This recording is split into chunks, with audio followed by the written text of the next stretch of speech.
Στη ρωμαϊκή περίοδο, από το 37 μέχρι το 4 π.Χ., ο βασιλιάς της Ιουδαίας Ηρώδης, ο επωνομαζόμενος Μεγάλος, φιλόδοξος και αυταρχικός, κατόρθωσε να διατηρήσει το θρόνο του, κερδίζοντας την εμπιστοσύνη των Ρωμαίων. Φροντίζοντας μάλιστα για την ιστεροφημία του, έκτισε λαμπρά οικοδομήματα όπως υδραγωγεία, θέατρα, ανάκτορα, οχυρά και λιμάνια σε διάφορες πόλεις του βασιλείου του. Έτσι, οι πόλεις της Παλαιστίνης είχαν λαμπρά οικοδομήματα που μετά τις σταυροφορίες τμήματά τους μεταφέρθηκαν για να στολίσουν τις πόλεις της Δύσης.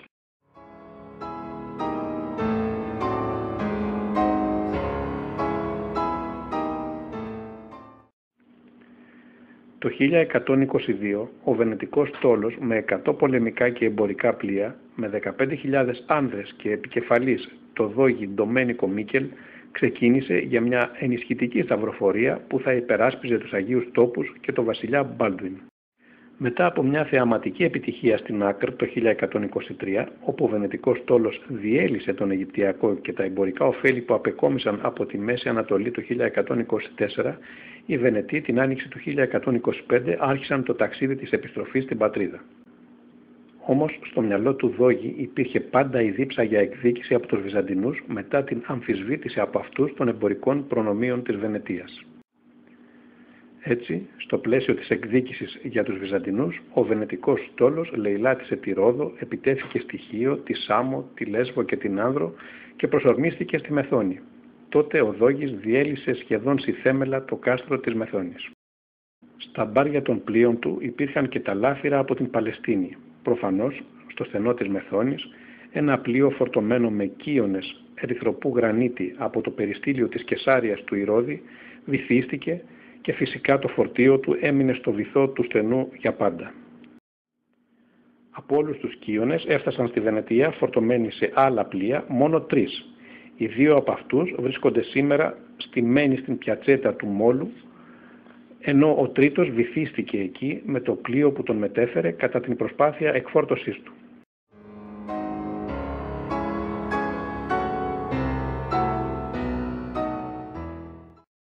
Το ναυαγισμένο το 1125 πλοίο του στόλου του Δόγη Ντομένικο Μίκελ και το φορτίο του έμεινε βυθισμένο κοντά στο ακροτήριο Καρσί της Απιέτζας.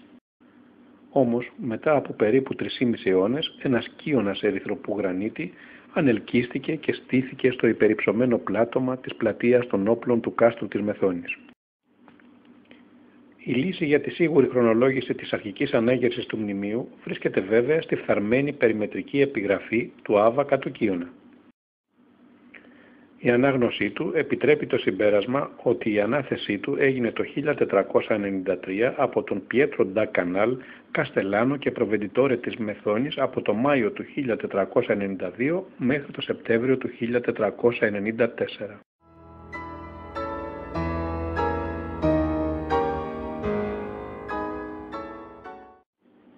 Το ναυάγιο των Κιώνων ξεχάστηκε για περισσότερο από 4 αιώνες.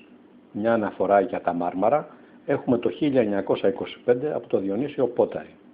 Τότε ο ιστοριοδίφης καλαματιανός δικηγόρος, μετά από την υπόδειξη ψαράδων, εντόπισε αλλά και κατέγραψε τα ναυάγια στο Καρσί της Απιέτζας.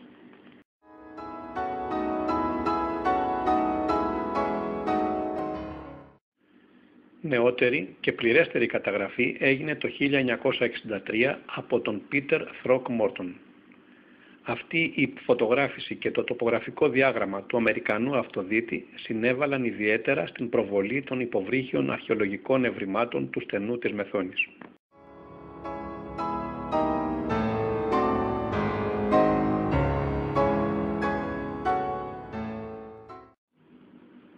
Λίγο μακρύτερα από το ναυάγιο των Κιώνων βρίσκεται και ένα άλλο παλιότερο ναυάγιο του 2ου-3ου μετά Χριστόν αιώνα. Το ρωμαϊκό πλοίο μετέφερε σαρκοφάγους από τιτανιούχο λίθο και φαίνεται ότι ερχόταν από τις ακτές της Τρίας και τη Μυσία. Κατευθυνόταν προς τη Ρώμη. Σήμερα 4 σαρκοφάγοι κοσμούν και αυτές με τη σειρά τους το στενό της Μεθόνης. Όπως ξαναείπαμε, το 1925 ο καλαματιανός δικηγόρος Διονύσιος Πόταρης, που τότε υπηρετούσε στην Πύλο ως διευθυντής του συνεταιρισμού Σταφίδας, με τη βοήθεια των ψαράδων κατέγραψε τα Μάρμαρα. Τον Ιούνιο και τον Οκτώβριο του 1925 έστειλε 2 αναφορές στο Υπουργείο Παιδείας, που τότε ήταν αρμόδιο για τις αρχαιότητες, και εν τω μεταξύ κατόρθωσε με δικά του έξοδα και με περαστικούς από τη Μεθόνη καλύμνιους φουγκαράδες να ανελκύσει μια ρωμαϊκή σαρκοφάγο. Στη συνέχεια την έστειλε με πλοίο από την Πύλο στον Πειραιά. Στην καταγραφή του 1963, ο Αμερικανός αυτοδίτης Πέτερ Θροκμόρτον, πατέρας της υποβρύχιας αρχαιολογίας, κατέβηκε, φωτογράφησε και αποτύπωσε σε ακριβή τοπογραφικά διαγράμματα τα αρχαιολογικά ευρήματα των ναυαγίων, των κοιώνων και των ρωμαϊκών σαρκοφάγων.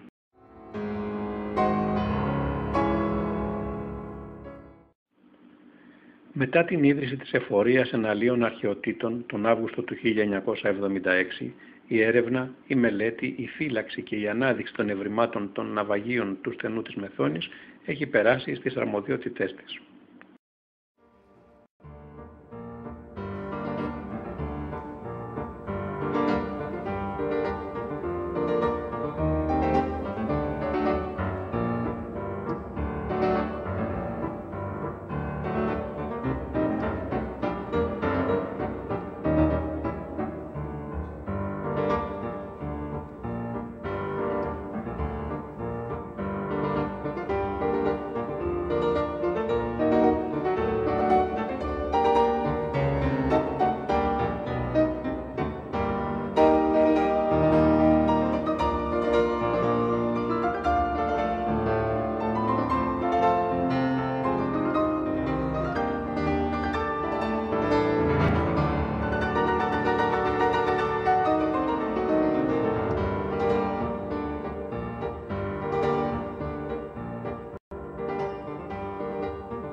Το λιμάνι της αρχαίας Μεθόνης, όπως και αυτό της Μεσαιωνικής, δεν ήταν ποτέ ασφαλές, αφού ήταν πάντοτε εκτεθειμένο στους ισχυρούς νοτιοδυτικούς ανέμους του Ιωνίου.